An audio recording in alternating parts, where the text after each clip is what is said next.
I think we're going to go ahead and get started. It's 12:02.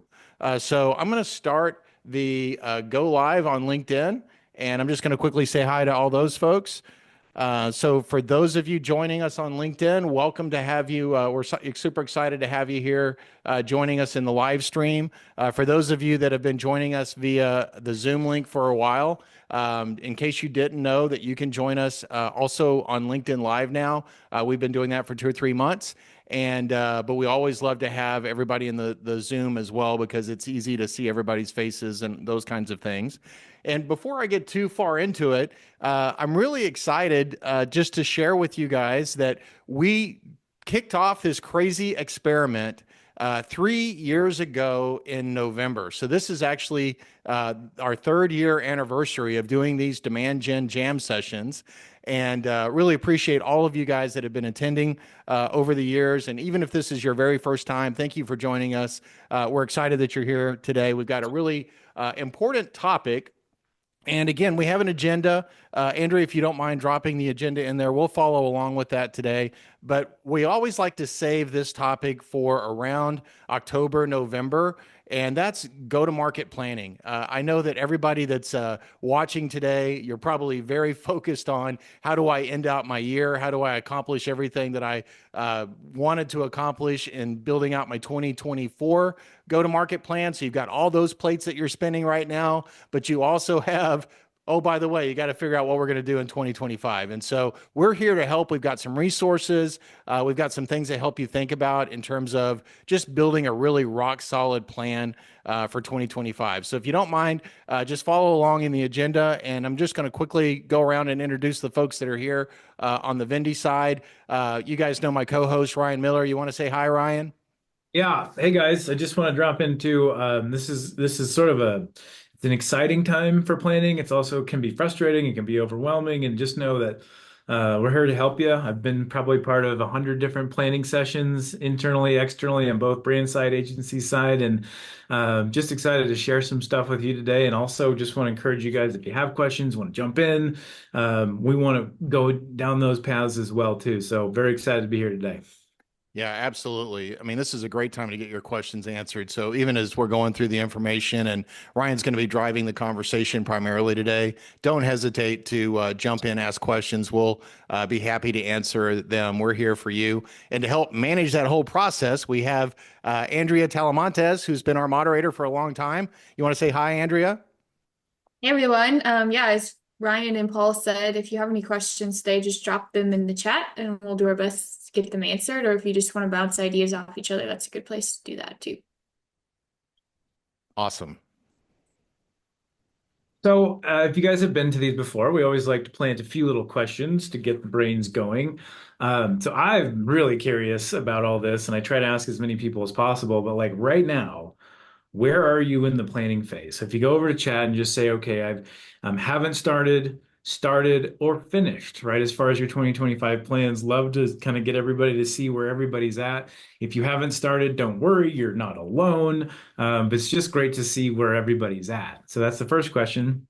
Um, the next question, a little bit of a tongue-in-cheek, a little fun with this one, but who's getting more budget? All right. So next year, do you think you're going to get more budget?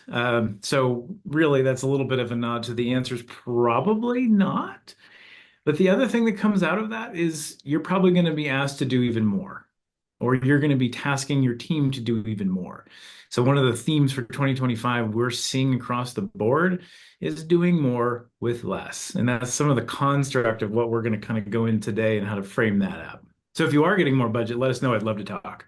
Yeah, yeah, absolutely. David, I loved what you said. It's clear as mud. We're halfway through and it's clear as mud. I think that's kind of the general theme we hear from a lot of folks is, gosh, the world of B2B has gotten so complicated. I mean, there's so many different channels, attribution's a mess. Do we focus on clicks? Do we not focus on clicks? Do we do our work in social? Do we do our work on our website? Where do we get in front of our customers? How do we figure out what our budget's going to be? All that stuff is clear as mud, David, just like you said. So we'll try to add a Well, little clarity to that and, today. and don't forget, it's not all our fault. It's all the consumers. It's the buyers. They screwed everything up. That's They're, right. made it all complicated, right? So now we have to react to their, willy-nilly behavior. Yeah, absolutely. And one of the things we thought would be fun to kind of get the ball rolling. And again, as Ryan mentioned, jump in, let us know if you've got questions, if you've got comments, things you want to share.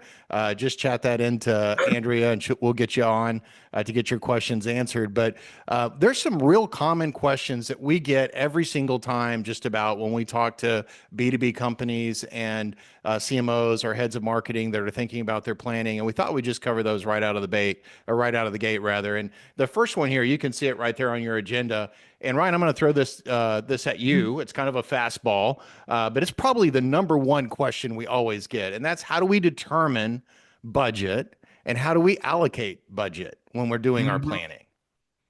Yeah, so it's amazing how many companies, even large companies we talk to, are like, great, well, what are you thinking from a budgetary perspective? What do you have? Like I have some numbers. Where most people trip over is like, hey, we understand you want to launch a video program and concept next year. How much do you want to allocate to that? I have no clue, right? So that's where things start to fall apart. So first and foremost, you can always look at if you don't have any budget at all, right? And if you're working with the CFO or CEO or some, C-level position, you can always take a look at a percentage of revenue, right? There are just standard models that you can always go after, right? It could be as low as 5%, could be as high as 12, 15%, but that could get you in the ballpark. Paul, kick it back to you and then bring it back over. Yeah, one thing I just want to jump on what you just said, Ryan. If you're looking to make friends with the CFO or the finance department, before you even start working on your plan, go to them and ask them what are their guardrails? Like, how are they, what are the goals revenue wise for the business? And what are the guardrails that they're looking at for the marketing department or sales and marketing department, depending on the way that you're organized? How are they determining these things? Because if you go in and start with, hey, what are the guardrails? What are the metrics that you're looking at? And then build your plan from there versus you going out and building this amazing Ferrari. And then you go and present it to the CFO and go, hey, look at this Ferrari I want to build in 2025. And they're like, well, we've got, a Kia budget. That's gonna have a little bit of a challenge, right? So if you start with what they're trying to accomplish and then build your plan to achieve that, put some, shiny trinkets in the back pocket in the event that you guys are killing it or they ask for some new things. That's really cool. And then the other thing that I've always found is working from a top-down perspective. So I like to start with, what is the CAC that we're trying to achieve, or what is our customer acquisition cost that we're trying to achieve? What is the new revenue goal? Like, we got our existing customers, but how much net new revenue are we trying to achieve? What is our average customer value? And then divide that by our customer acquisition costs, or multiply it by that, rather. And that's going to give you a top line budget that's relatively close. And then from there, you can start working in what are the channels and tactics that we can bring to bear that are going to accomplish those things. Another big part of this is go back and look at what you did this year and ask yourself the question, what worked, what didn't work, and what are the things we want to double down on, and what do we think they're going to cost based on, what they cost us this year or over the last couple of years. And Ryan, I know you're right in the middle of that right now for us. Yeah, so one thing I would encourage everybody to do is think about what does less equals more for you. So many companies get wrapped up in all the shiny things and all the what ifs and what if we tried this and we have to be in all these channels and this is da. I think 2025 is going to be the year of less is more than ever, right? So picking maybe it's your top three channels, right? Using the data that you have, or if you don't have a lot of data, use your gut and trust it, right? Hopefully you have a little bit of both, but pick less things than you've done in the past, but put more effort, more energy, more organization, more money, more thought into that. Because one of the big themes that we all have to get ready for is real personalization, actual personalization. And it's much harder to do that when you're trying to scale across 10 channels and 50 different whiz bangs and widgets and trying to do all the stuff. It's just going to burn you guys out and it's going to burn through your budget a lot faster with, less output. Yeah, boy, that's one thing that I see all the time, Ryan, and I know you do too, is the shiny trinkets syndrome. And, marketing teams just trying to do way too much. They've got 25 plates spinning and they're not able to do, give each of those plates the attention that they deserve, and be better to do 10 plates and do them really, really well. Well, let's move on to the next question, and that's all about sales and marketing alignment. So, when you're building out your plan, I know on the marketing side, there's always this: what can we do to better connect with sales? What can we do to support them more? What can we do to get on the same page with them? They think we deliver terrible leads. We think they're prima donnas. How do we solve for that, right, Ryan? So this was super common, and unfortunately, most of it comes out about this time of year, looking backwards. Like, ah, man, the sales, like you said, Paul, sales pissed at marketing because they didn't do the right thing, and marketing's over here going, "Oh yeah, you guys didn't even process half the leads that we gave you." Right? So you don't have to raise your hand, but in your head, raise your hand and say, "Yeah, I get that." It's super common. So one of the most like basic things in the world to do, which most people forget, is this is the time of year to do it, but you go talk to sales. What? You just start a conversation, right? And if it's, you can elevate, if you're, in a kind of middle ground position, you can escalate to your leader and say, "Hey, man, I think we should really start talking to sales." And if you're on sales and on this call, do the same. Advocate to have an actual conversation. And typically what that looks like is, so when I've done this in the past, it's like sometimes you can start with, "Hey, sales, what are your revenue goals for this year? Can we start there? What are your revenue goals? Do you guys have any kind of framework of a plan or anything we can look at? Can you present that to us?" Right? So marketing is essentially the client of sales. Show us the numbers. Where do you think you're going to get them? How do you think you're going to get them? Where do you think you're going to struggle? And then, from this is more of a leadership conversation, but what does sales expect from marketing to contribute revenue wise? If you start there, first of all, salespeople have relatively large egos, usually plays into that, right? Then we get Oh to yeah. line up and hear what are they thinking, where are they going? Conversely, marketing should be saying, "Hey, okay, hey, guys, we hear you. Now here's our plan. Here's how we're going to support you." And one of the things in there, and I'll tee you up on this one, Paul, one of the things that we really want everybody to consider is it's a strategy that pulls them together if you're having a hard time with it, but it's ABM, right? So account-based marketing is kind of this silver bullet, if you will, that serves this union of sales and marketing because you have to talk together to one another, but then it also drives killer outputs. So how do you go wrong, Paul? Yeah, just a couple of things to touch on there. One, I loved what you said earlier, Ryan. In my mind, when marketing goes to sales and says, "Hey, marketing's job is to make selling easier. How can we make selling easier for you?"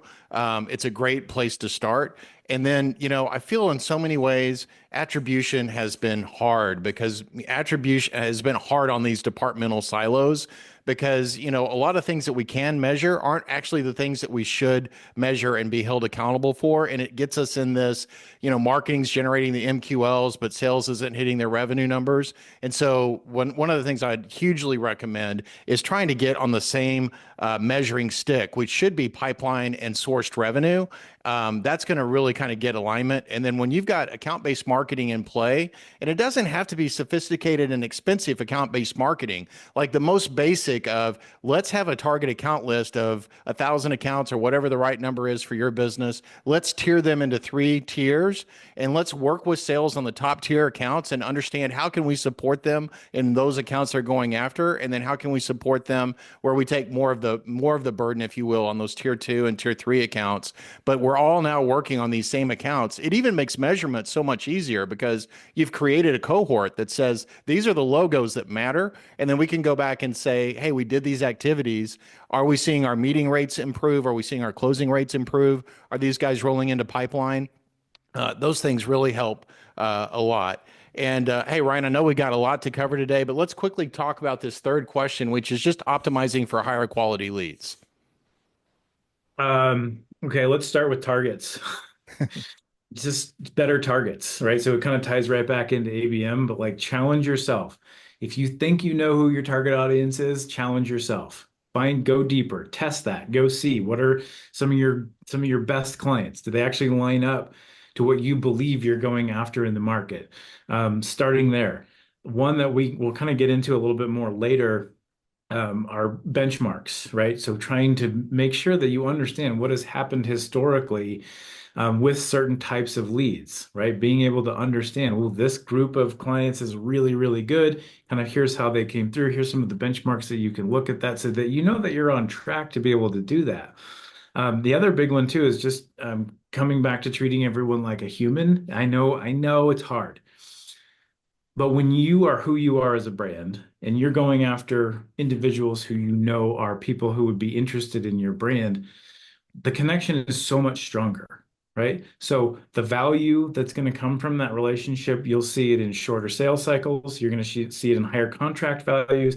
You're going to see it in your bottom lines. So those are a couple that I'll start you with. Paul, back to you. Yeah, so the thing that I've really been trying to impress on folks is I want us to get rid of this concept of MQL, marketing qualified lead, and I'd rather people start thinking about your audience in two segments, learners and hand raisers. And I think one of the challenges that we've had as marketing, because we could measure MQLs, we gated everything. We were looking for those firmographic fits. We wanted to check the box so we achieved that goal.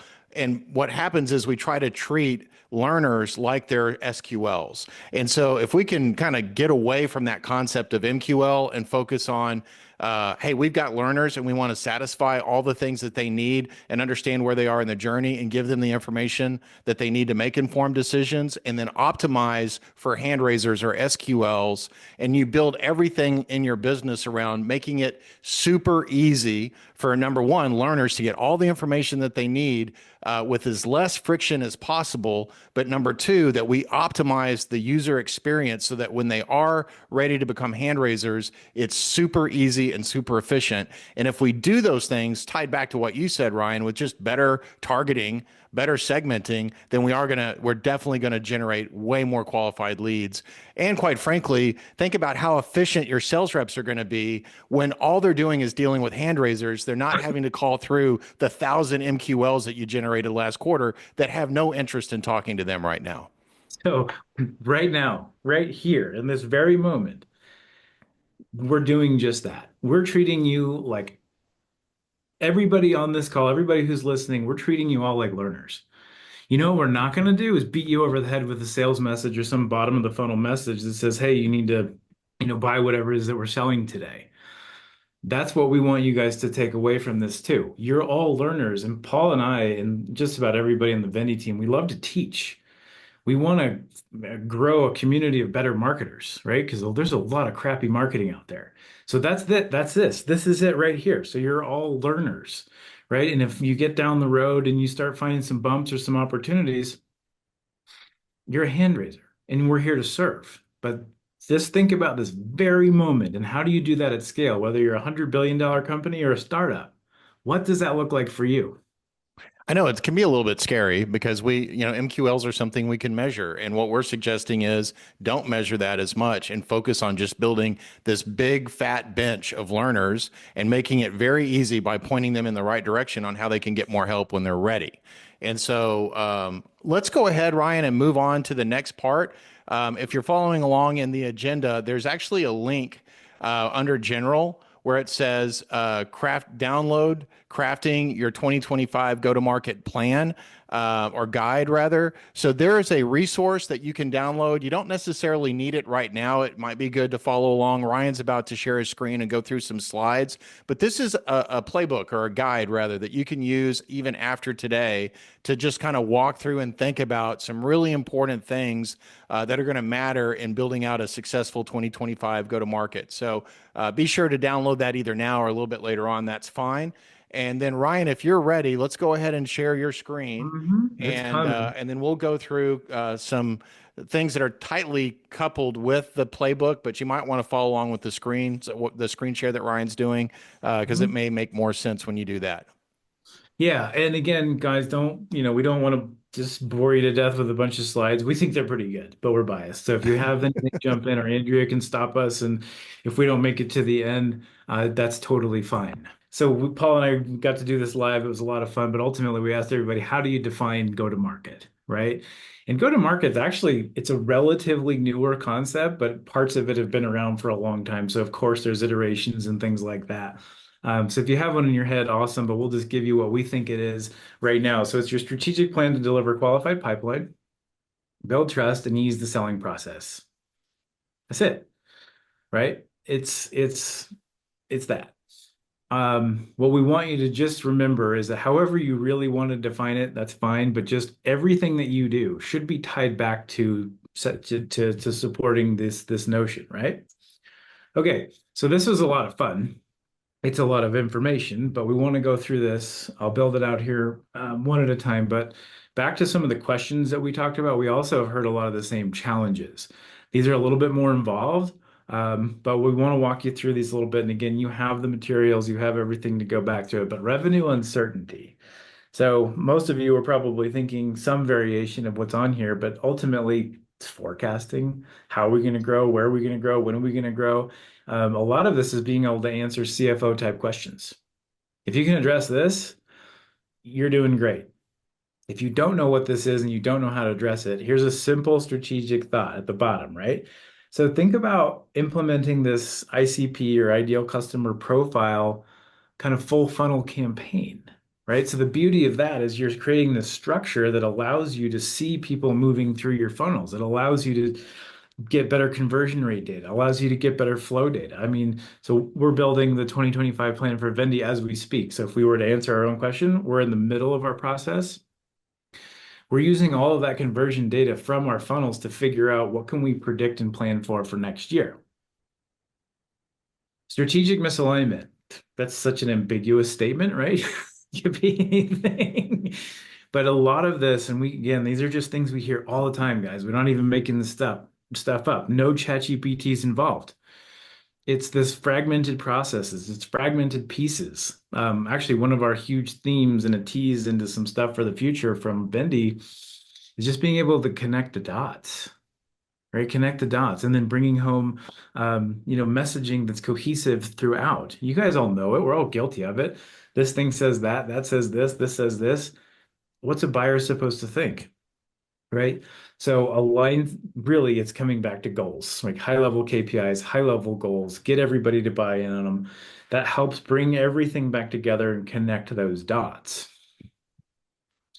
So market positioning, right? So Paul, why don't you jump in? Because I know you have a lot of good thoughts, and then I'll come back to you on this one. Yeah. So, what that we're really trying to say here in this challenge is that you're entering deals too late. And this kind of ties back to revenue uncertainty because they're connected. One of the biggest challenges that we see when it comes to revenue and uncertainty and market positioning is a very common B2B playbook is let's run ads that are direct response ads trying to get now buyers, people that are in market, that have a budget, that are ready to go now. And the challenge with that is number one, revenue uncertainty, because you go after things like running gated playbooks or gated ebooks rather, or something like that, or direct response ads where you're trying to get these demo requests from a cold audience. Both of those are challenging. So what works better is when you go after your buyer and market to all of them all the time. And so you go back and have that ABM list or your ideal customer profile, but then you're thinking about the buyer's journey and thinking about the information requirements that they have at those different stages. And you're actually running ads, not as direct response to generate demo requests. Yes, that's part of it, but you're also thinking about answering the question at the top of the funnel or for those future buyers, what do we want them to know? What do we want them to know about our point of view? What do we want them to know about our business? What do we want them to know about how we can solve their problem? And that's the goal of that ad at that top of the funnel or future buyer, and then start nurturing those folks with what do we want them to do next, or how can we give them a plan forward? And so the key point to that really is when you're going after just now buyers, you're always going to have a challenge because everybody else is going after a now buyer. You haven't had the opportunity to really validate that you're qualified to solve their problem and built the trust. And so you're going to end up with, lower deal value and lots of competition. You know what else? It's expensive. Oh, yeah.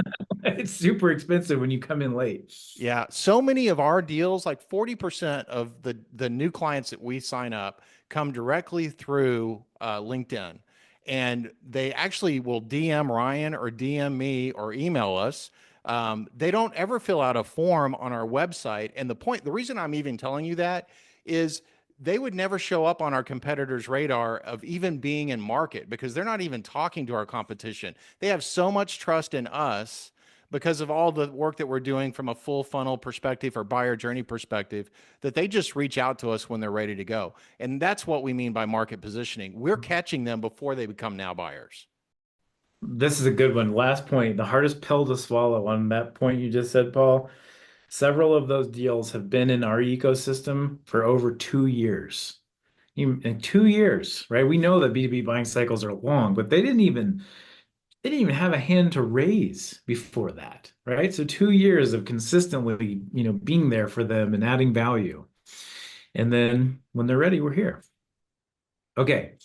Value erosion. Paul, start us off. I'm going to clean it up. Yeah. So what we mean by that is you're having a hard time demonstrating your return on investment. It kind of goes back to, focusing on, buy now. And what would work better is going in there and really validating through social proof and what we would typically call middle of the funnel. I need it, Ryan. I need a tip jar where I put money in every time I mention the funnel because one thing I'd love for all of us to stop doing is talking about the funnel and thinking about it in terms of journey. But as your buyer is moving in through the different stages of the journey and they're now problem aware and they're actually prioritizing it, we need to jump in with social proof and validate that we are qualified to solve their problem. That's that we're qualified, but we also are trustworthy and have empathy that we want to solve their problem. And if we do a good enough job in that middle stage, then we're going to do a better job of getting more value with this customer long term. So this comes back to like your USP, and if that's not ironclad right now, that's okay. Could be some things to play with. Just a hot sports opinion. Don't lead with that your people are great in this position, right? Your people, I'm sure, are amazing, but guess what? Everybody says that. So just Yeah. something to keep in mind as you're going. Don't feature dump. Don't feature dump, but talk about your point of view and how you can really help that customer accomplish what they're trying to accomplish. Yeah. Okay, customer retention and expansion. So I'm going to set it up a little bit and then Paul, you can take it away. But this one, so as you guys, if you were here on our what was it, couple demand shows ago, we went to HubSpot's inbound. We kind of learned, obviously a lot of things, but one of the biggest focuses was customer retention and expansion, right? It may be more challenging to grab net new this year. We don't know, right? We've got some big decisions, election behind us. We've got some things that could potentially shift. We don't know yet, but at least no matter which side of the coin you're on, that's over. So we have a little bit more stability moving forward. But so net new could be good for you, but really be thinking about retaining and expanding your current customers. So again, less is more. Spend more time with your customers, spend more time with the account teams or however you guys are structured to make sure that you're pouring into them. Retention is at an absolute minimum. Expansion is a total bonus. What else you got, Paul? Yeah, no, I think you did a great job on that. The key thing here is when we talk to companies about their planning, they're like hyper focused on new logo acquisition, net new revenue. And what we found, especially in the last 24 months in the world of B2B, yeah, that's important. We got to do it. But man, every dollar that you can invest in retaining and growing your existing customers just has way higher ROI than trying to go find a net new customer. And it's kind of, I'll just share a little under the kimono too. Like our first half of the year at Bendy, sales were tough. Like it was hard to, we had a lot of good inquiry. We had a full pipeline, but just, everything was sliding to the right, sliding to the right, sliding to the right. And thank goodness for our account team. They carried, our books and it wasn't necessarily a hard upsell cross sell. That's not our MO, just being able to serve clients deeper, right? So really, thank goodness for them because they carried sales for the first half of the year, right? And Absolutely. the majority of our pipeline got very healthy towards the end of the year and things went really well for us. But that's just the mixed model that we want you guys to make sure you're paying attention to. And you may have to work with CX too and figure out some ways to do this at a better level. AI. So you guys have heard us talk quite a bit about AI throughout some of these, a lot of our content. it's now kind of table stakes, right? Which is exciting. So again, coming from HubSpot inbound, one of the greatest things I heard was what we all kind of thought and felt. The first iteration or 18 months of AI was kind of a dumpster fire. It was exciting. It was this, it was that. How do we actually use it? What do we do with it? And then this bubble kind of popped and then it kind of fizzled out. But now it's coming back in a more evolved form, in a more practical and applicable way. So just keep going on it, keep thinking about it. If you have any questions about how to use it from a content generation perspective, let us know. There's just, you can't ignore it. So as you're going into your planning, we don't want you to forget about it.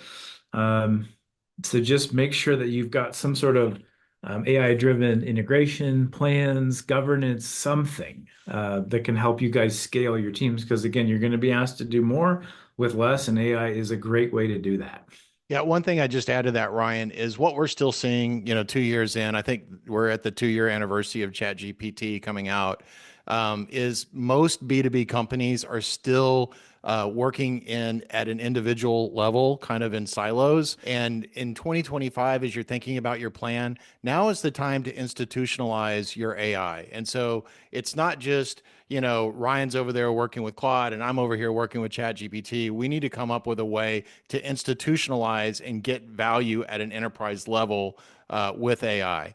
That's something you need to be thinking about in 25 for sure. It's a huge point. So just for fun, a couple of quick stats. We're going to go through this quickly, but if 2024 felt rough for you in whatever capacity, from closing, driving, building, anything, you are not alone, right? So this is a fairly large data set from GTM partners, basically saying the same thing. So I will tell you, when I saw these stats for the first time, I was a little bit relieved too, because we were getting, we're doing all the right things, but something changed. Something changed, and we're going to get to that. But ultimately, I'm not going to read all these. But basically, across the board, things were difficult. So I just want you guys to all take a deep breath, shake it off. You're not alone. Yeah, and I think I saw a comment in there. Somebody was asking about the slides. They are actually linked in the agenda. So all this data is yours free of charge. So you can get all these slides that Ryan's walking you through right out of the agenda. So because you may want to show some of this to your leadership when they're like, "Why didn't we make our pipeline numbers?" Well, hey, we're not alone. Yeah. Well, so a little bit of this. Okay, so this is really fun. Okay, first of all, we love the girl. We love spaghetti. It's delightful. This is our easiest way to summarize what the F actually happened out there, right? So much of this is the buyer, right? So if you've ever seen some of our slides about the traditional buyer journey, it was like this. And now we have this thing that goes like this, right? This is what we call spaghetti. So this is spaghetti. So everything that you see on the plate, near her mouth, around her mouth, that's the journey that buyers are going through to try to figure out how to buy or to get the pasta in her mouth. It's challenging, right? She's missed over here. She's flinging things over here. Lord only knows what the ground looks like. If it was anything like my kids, it's everywhere, right? So this is just a great visual for you guys just to keep in mind that it is as complicated as it feels sometimes, right? It is. They have so many decisions to make. They have internal and external variables to deal with. Um, the amount of effort, the number of people that are involved in the buying process, you guys are probably all familiar with the stats, but let's just say for now it's about 10 people who are involved in the buyer committee, right? That you have to get aligned. And you kind of have to do it without you in the mix. They kind of have to do it on their own, right? So some of you may feel like you're the spaghetti on the side of her face. Ah, so close, but nope, missed. So I just want you guys to not forget this one out of all the slides. Yeah, they're absolutely in control of the journey, and they're pushing off talking to sales until the very last minute, and that really puts a responsibility on us as marketers to understand their information requirements, even when they may not fully understand them, just like this girl with the spaghetti, and make sure that those are readily available and easy to access, so that they can do all the things they need to do externally and internally, even if our sellers aren't in the room. Okay, so we feel this. We have pasta over here. We have buyer journeys over there. We got a mess all over the place, and we're responsible for filling pipelines. So we rely, and we're all in this together. I'm raising my hand. We're all in this together. So we do this. We just spray water. We spray whatever we can. We unload the faucet. We throw the kitchen sink. Oh, you're going to need this. You're going to need an ebook. Oh, we're going to be over here. We got to be over there. Well, have you thought about this? What do we do? We're just overwhelming people to the point where they can't even breathe, right? We're all guilty. This is a great way to have an actual hand raiser become overwhelmed. Maybe they're kind of disinterested in you. What this does is it creates an experience that it's not easy to buy from. That's really your job, is to help people easily buy from you, right? So again, hopefully some of you are raising your hand or laughing and like, yep, I do that, because we all do. And our customers are just overwhelmed. Yeah, a great example for me, and I'm sure everybody in the audience, just go look at your email. How many freaking cold emails are you getting on a daily basis? And I bet if you're like me, it's 10 times more than you were getting a year ago. And so we're just trying all these crazy tactics. And instead of really understanding our customer and go, where are they in their journey? What do they need? How can we make it available for them? Let's not slap them in the face every time we find them, but rather let's guide them and inform them. That's really the key. God, I have to say one more thing back to HubSpot's inbound. They have this little app and you can communicate with others there. I could not believe people took the time to spam me in the freaking app. They're relentless. So we've got to do better. Yeah, absolutely. Okay, so how do we fix this? Most important thing in the world, you've got to win mind share, right? You've got to have some space in their brain that remembers you, that has a positive affinity for you. So you need to win mind share before we can all do what we want, right? Which is to win market share. So just be thinking mind share and mind, break it down, right? Being mindful, mind, thinking about things, being, positively impacting somebody's buyer decision before you'll ever earn their business. So think about that at scale. Yeah, the most recent studies are 95% of our customers are not in market right now. And so if you're building a 2025 go-to-market strategy on just going after the 5% that are in market, it kind of goes back to what we talked about in those challenges. That's a bloody red ocean.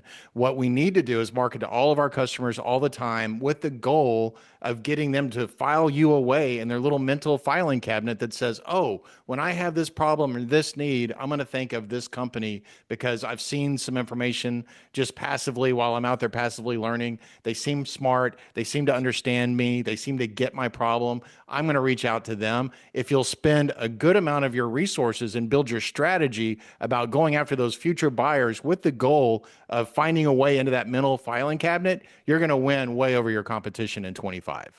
Hmm. So just a big thought here. So the future of B2B marketing lies in creativity and execution. Creativity, that's a big word. It's a broad one. We're going to make this really simple because we have a bit to get through. Whatever creativity means to you, level up. Go one up. Figure it out. What is beautiful? What is intriguing? What is thoughtful? What evokes emotion? How do you make something prettier, better, smarter? Something. Cut through all the crap, right? Get real again. And the other thing that most companies actually are pretty bad at is executing. Just go do it. That's why I say maybe pick three things. Less is more. Make an easier to execute plan than you have ever created and actually do it. And you will kick every other competitor's you know what. Yeah, one thing I'd like to add just real quick on there, Ryan, is, Yeah. at the end of the day, um, digital isn't a competitive advantage anymore, right? I mean, in fact, in 2025, a little preview, we're dropping the word digital from our name. We're not going to be Vindy Digital anymore. We're going to be Vindy. And the reason why that applies to this slide is I've been doing this for 24 years now, and digital was a competitive advantage. If you could be in social, in search, whatever, before your competition, that was going to give you a competitive advantage. You don't have that anymore. And so we have to spend some time in 25 thinking about how do we up our creative game so that we're telling a better story, because all of our competition is already in all the channels that we're in. So think about, what can I do to tell a better visual story or to tell just a better story? Because the story, the people that tell better stories are the ones that are going to win. Hmm. Write this down too. Video first. Yeah. Just explore. Explore, explore, explore. And lo-fi video. It doesn't have to be highly produced. Okay, so I'm gonna move through this pretty quick so we can get into some more practical applications for you guys. But if you've been in the Vendy circle for a while, you've seen this slide between 1 and 10,000 times. Why? Because it's a really good proven framework to help think through how to do good B2B marketing, right? So we're going to just walk you through each of these segments and a couple of tidbits and takeaways of how you do this, because ultimately, if you're struggling between the sheet that Andrea dropped in there with you, the worksheet, and this, even if you just had this one slide, it's just nice framework to walk you through what are the things you need to do. Okay, so we mentioned this. You guys have that little worksheet. It's actually pretty cool. We spent some time to build this for you. Again, if you're struggling, fill it out, like print it out, old school, right? Yeah, there's And some like, great questions on there for each pillar of the framework that'll help you think about tactics that you can deploy in 2025 to help you win. yeah. All right, planning. Paul, kick us off. Yeah, so planning is really about the who, right? And how where are we trying to grow as a business and who are we trying to take along with us, who our ideal customers are. And so the couple of key things to think about here is not only hey, we sell to everybody that can write us a check and fog a mirror, but really, yeah, maybe you can sell to all those people, but who you're going to market to in 2025 needs to be different than that. And so a couple of things just to think about there is number one, what customers do we absolutely serve best? And what customers can we easily quantify and see how they experience our return on investment? Like, and what I'm talking about, the people that are buying from you, what categories of customers, what types of customers experience your ROI when they buy you more than any other category? And I would say, to Ryan's point earlier about less is more, focus your marketing in 2025 on those ideal customers, the customers that love you the most and the ones that experience your ROI over everybody else. Yep. Activate your audience. This one's, again, they're all kind of challenging, but this one's sort of the most fun, right? For me, because this is where some of that creative comes in. This is like, how do we connect all the dots? So you can see from we've got search, social, influencers, and employee implication. Search, again, you can raise your hand or not. Anybody see any major shifts in search? So this one's a challenging one. I don't remember exactly the numbers, but I think it was like 30 to 40% of overall search traffic, everybody was missing, right? Big reason was AI. We're not going to go too deep there, but just know that search is really important. Keep at it, keep doing it, keep exploring, the AI implications around search and really the zero-click content thing that's happening in our world right now. Okay, so that's a big one. But all these come together. How do we activate them? Most important thing in the whole wide world is being where they are when they. Absolutely. We got to stop thinking about our website as being the cornerstone of everything. We've got to go spend time where our customers are spending time online. And we need to go there and not to pitch slap them to get them to buy from us, but to educate and inform them and to really establish ourselves as authority and a trusted advisor, somebody that can help them. And Mhm. Ryan, you nailed it, man. I'm telling you, zero click is a real thing. We're going to see much less search traffic next year, but also, and we're going to do a session on this next year, one of our jam sessions, but language model optimization is just as important as search engine optimization. And we're already starting to see our clients getting traffic from ChatGPT and Claude and places like that. So something we need to be thinking about and you need to be thinking about in your plan for next year. Yeah, not only that, two episodes ago, we had one of our friends tell us that they got their first substantial lead from ChatGPT. So it's happening. Influencers, right? There's a lot around that, but ultimately, who are thoughtful people who are pointing back to your brand or telling a story or helping to influence others in their decisions? And of course, employee amplification. Been around forever, very few do it. Are your employees sharing messages? Are they advocating for the brand? All you have to do is enable them to do it. You can't, require them to do it, but just give them the opportunity, make it easy, allow them to tell some of the stories that your brand is putting out there. I'm telling you, we've been talking about employee amplification for years. 2025 is the year that I think you're going to start seeing a lot of brands really putting some money behind and effort behind employee amplification. It's going to be pretty important next year. Mm-hmm. Establish authority. We touched on this one a little bit earlier in the deck. Paul, take it away. Yeah, so stay right there, Ryan. I'm just going to back up one step and then get to here. So one of the questions that we asked at the very beginning that we hear all the time is about allocation, budget allocation. A good starting point, allocation, budget, and advertising is all about that activate your audience phase.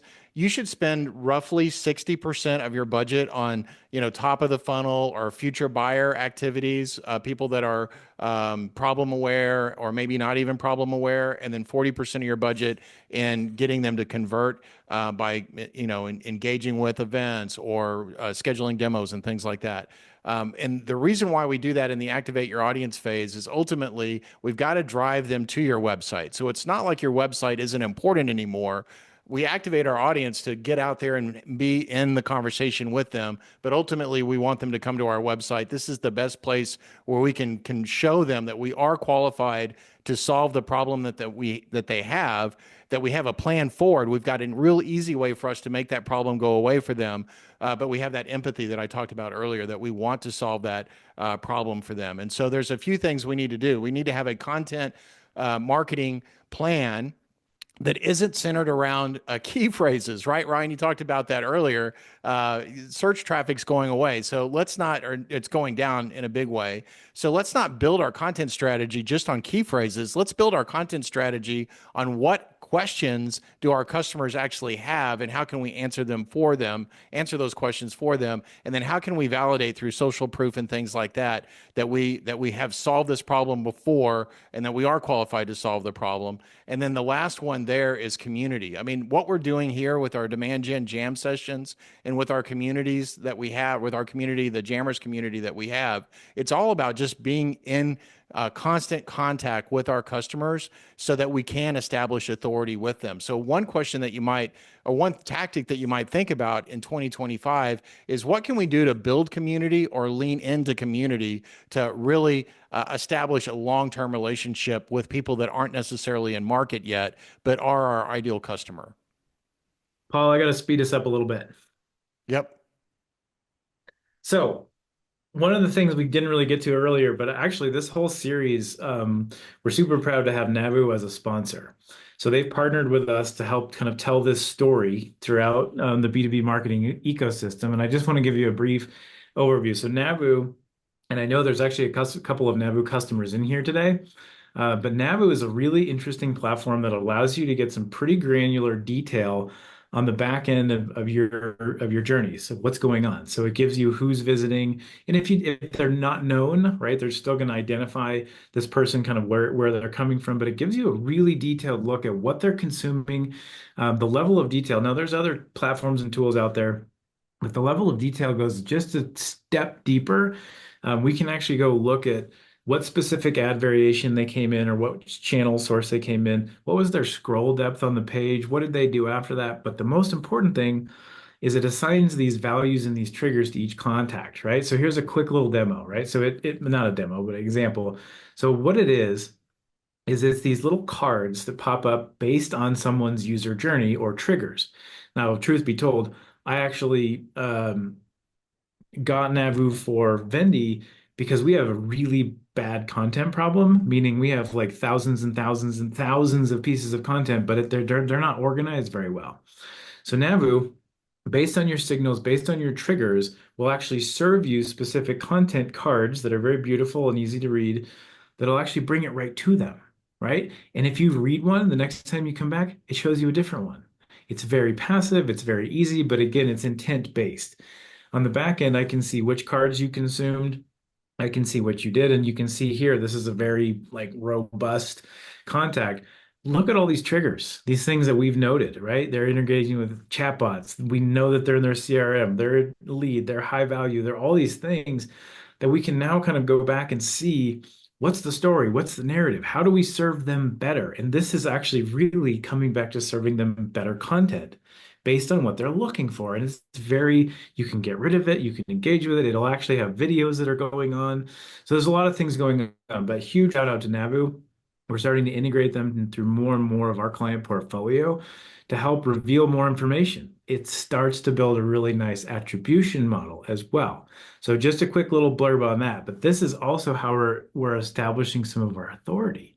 Because now, so like for example, David, I'm gonna pick on you. If you're coming in looking for something that has to do with marketing automation, you're gonna see very specific marketing automation content that we know you're looking for. So we're just making it easy.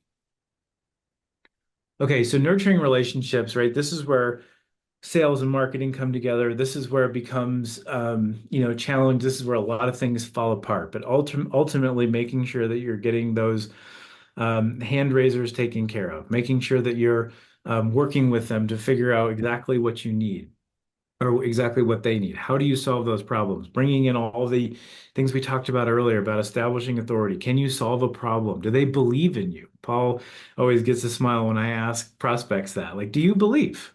That's a fair question. Do you believe we can help you? If not, buy guns. If so, let's continue the conversation. Paul.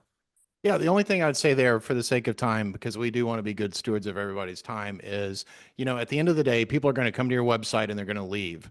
They're either going to fill out a form before they leave or they're just going to exit. And, Ryan, you mentioned earlier that we've got 8 to 10 people in a buying committee. So it's not just a person at a prospect's company, it's multiple people. And so we have to have a plan in place as you think about your 2025 plan on what are we going to do to make it super easy for people to find the right information and how are we going to visit or stay top of mind with them after they leave our website. So if they fill out a form, we've got one way to do it. If they don't fill out a form, we've got another way to do it, because at the end of the day, we can't control when our prospects are ready to say yes. The only thing that we can control, that we have to build into our plan, is that when they are ready to say yes, they think of your brand before they think of your competition's brand. And, for the sake of time, I'm not going to go through this very much, but just smart retargeting. Retargeting isn't just sending everybody that visits your website the same message. Retargeting is way more sophisticated than that. We don't have time to really go into that in this session. Happy to talk to you guys offline or in our community later about it. But we're big fans of retargeting on LinkedIn, because the great thing about LinkedIn retargeting is, as you can see in the donut there, right in the middle, is you can overlay your ICP criteria. And so you can take search traffic or any kind of traffic come to your website and then retarget them on LinkedIn based on who they are, their title, whether or not where they are in the buyer journey, et cetera. And so that's what we call smart retargeting, is just taking those people that have come to your website, now they're on LinkedIn, and taking what you know about them and serving them the right messages to move them down the funnel. Mm-hmm. It's leveraging data for good, right? We want to make sure Absolutely. everybody gets what they're looking for. Right. And so if you're just retargeting everybody in 2025, think about a better way to retarget with, like you just said, the right information, right? Like you just said, Ryan. Yeah, so we're getting towards the end here. So just as a reminder, again, back to the worksheet. This is an area where you can start kind of putting your plan together, playing with it, getting other teams involved. Maybe you want to talk to sales or whatever side of the fence you're on, and just start jotting down some notes. Right, super helpful before you start going and building your plans. Just a quick thing. This is actually a plan. Doesn't have to be any more complicated than that. When I mean simple, I mean simple. Now, of course, there's a lot behind this, but this could be V1 of your plan. This could be something you share with a CFO or C-level or somebody that's like, yep, this is where we're going. They don't need a whole lot else. And we actually have some evidence behind that. So one of the big things we're going to kind of probably spend some time in the next year really kind of helping everybody think through is speaking more like a CFO. Why? Because they control the money. The majority of CFOs will tell you every time marketing comes to my door, I don't know what they're saying, right? I don't know. I don't get it. No, I'm not giving you any more money. Go away. And no disrespect to CFOs. I've worked with many, love most of them.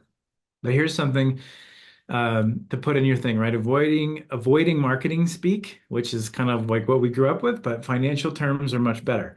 So a couple of nuggets, right? Focus on the results, not all the minutia, and avoid the word MQL. Most don't know what that means. Show the connection with the corporate objectives. Make it simple. Tie it back. Context matters. They don't exactly know everything that is good or bad or whatever, but you tell them, here's a benchmark. We talked about that earlier. Here's where we are, right? Up or down. So this is really interesting, right? So the one of the most important kind of metrics is throughout for us, we always talk about MQLs and all these things. Um, so MQL doesn't even make the top four for the other departments of the things that they're looking for. So if I went to you guys and said, "Hey, what's the most important metric?" You're going to say, leads, MQLs, whatever. The rest of the business doesn't care. They don't care. So think about that for a minute. This is a legit study from HubSpot. Think about how you can shift that around to things that get their attention because our goal is that you all get the budgets that you need to go drive the results that we know you can get, right? Because you're all a bunch of smart marketers. Yeah, in that report, MQL didn't show up on the top 10 for everybody else. It was the number one that marketer said, and for everybody else, it wasn't even in the top 10. No, don't even care. So this, guys, you'll have all this, but we talked about benchmarks a few times. So Navu actually launched a free tool, free forever, that'll give you benchmarks based on a whole lot of data. Now it's beta, so it's growing its database to be able to give you better benchmarks. But check this thing out because you can actually load up your site. Again, it's free. And it's going to show you how you're doing against very specific B2B metrics, and how you're kind of doing in the stack of their competitor or their data set so far. So we highly encourage you to check it out. Go play with it. Go play with Navu a little bit too. We're very excited about this tool, and these guys, great company, great people, just sort of getting going. Yeah, Okay. that link, by the way, is in the agenda. And Ryan, just so you know, the data sets are from all of their customers, just not people that are in the benchmark. And you Yeah. can benchmark yourself against your segment. So it's not just all B2B. There's a lot of studies out there like that. But this is actually going in and looking at your category and how you stack up against your category. It's pretty cool. Yeah, I'm excited about it. So you guys have all these links. This is just another variation of it, but ultimately there's a ton of resources in our Go page. We have events going on all the time, so just make sure you're in the loop with that, and then you can use this guy here to get to Nabu. But again, all the links are over there. Um, Boy, Ryan, I was a little nervous about 5 minutes ago. I didn't think we were going to get done by the top of the no, hour. Our promise we're to you is always that we will be done at the top of the hour, and it is literally, we got 1 minute to go. And so the only thing I'm going to say is we've got a lot of resources that are linked off the agenda. Be sure to register for our December demand gen jam session where Ryan and I will be talking about top trends that we see happening in 2025. You don't want to miss that. And so thank you guys for your time. Happy hunting when it comes to building out your 2025 go-to-market plan. And if we can help you, we have a link in there for scheduling a one-on-one session with us. We'd be happy to sanity check your strategy or anything we can do to help you. So you guys take care and have a great rest of your month.